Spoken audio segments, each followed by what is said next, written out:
হঠাৎ আমার ননদ আমাকে ফোন দিয়ে বলল আমাদের বাড়িতে সে তার শাশুড়িকে নিয়ে বেড়াতে আসবে।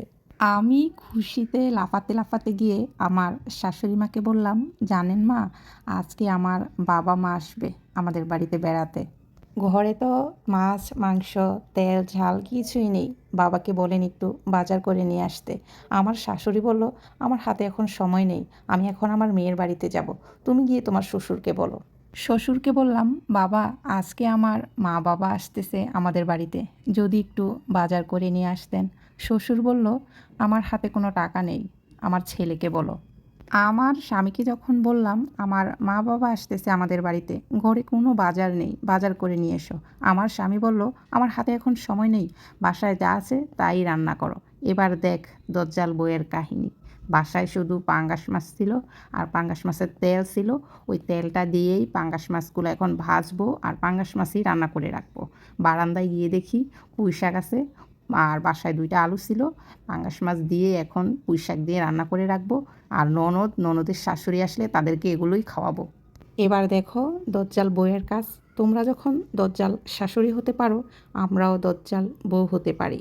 এরকম শ্বশুর শাশুড়ি আছে, যদি শুনি মেয়ের জামাই বেড়াতে আসবে, তাদের জন্য কত কি বাজার করে, কত সুন্দর আপ্যায়ন করে।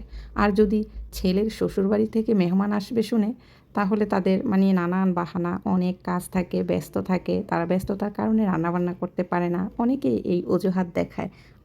আমাদের সমাজে এখনও কিন্তু এরকম মানুষ আছে, তাদেরকে কিন্তু এভাবেই শিক্ষা দেওয়া যায়।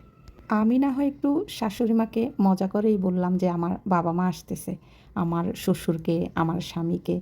দেখলেন তো তারা কি ব্যবহারটা আমার সাথে করলো। আসলে তাদের আসল রূপটা আমার জানার জন্যই আমি একটু মজা করে বলতেছিলাম এই কথাগুলো। শেষে তাদের আসল রূপটাই বেরিয়ে আসলো। এরকম মানুষ যদি, এরকম শ্বশুর শাশুড়ি, এরকম স্বামী যদি সমাজে থাকে, তাহলে কোনো মেয়েই শান্তিতে থাকতে পারে না শ্বশুরবাড়িতে। এবার দেখেন একটা মেয়ে বুকের মধ্যে কতটা কষ্ট নিয়ে শ্বশুরবাড়িতে পড়ে থাকে, কতটা যন্ত্রণা নিয়ে পড়ে থাকে, চাইলেও তাদেরকে বাবা মা দেখতে আসতে পারে না। এতটা মানে যন্ত্রণা তারা ভোগ করে। তারপরেও সবসময় বউদেরই দোষ থাকে, শাশুড়িদের কোনো দোষ হয় না, তারা একেবারেই নির্দোষ। আমি অনেক জায়গায় দেখেছি শাশুড়িরা যতই অন্যায় করুক, কেউ কেন জানি না তাদের অন্যায়গুলো ধরে না, মানে গোনায় ধরে না যে তারা অন্যায় করছে, তাদেরকে আরও প্রশ্রয় দিয়ে দেয়। আরও আশেপাশে যে শাশুড়িরা থাকে, তারা এগুলো দেখে শিখে যে বউয়ের সাথে, ছেলের বউয়ের সাথে কীরকম ব্যবহার করতে হবে। আসলে শাশুড়িরা, শ্বশুররা, স্বামীরা এরকম হওয়া উচিত না। সবাই সবাইকে সাপোর্ট করা উচিত, সবাই সবার পাশে থাকা উচিত। তাহলে পরিবারটা অনেক সুন্দর হয়, সংসারটা অনেক সুন্দর হয়। সবাই ভালো থাকবেন। আল্লাহ হাফেজ।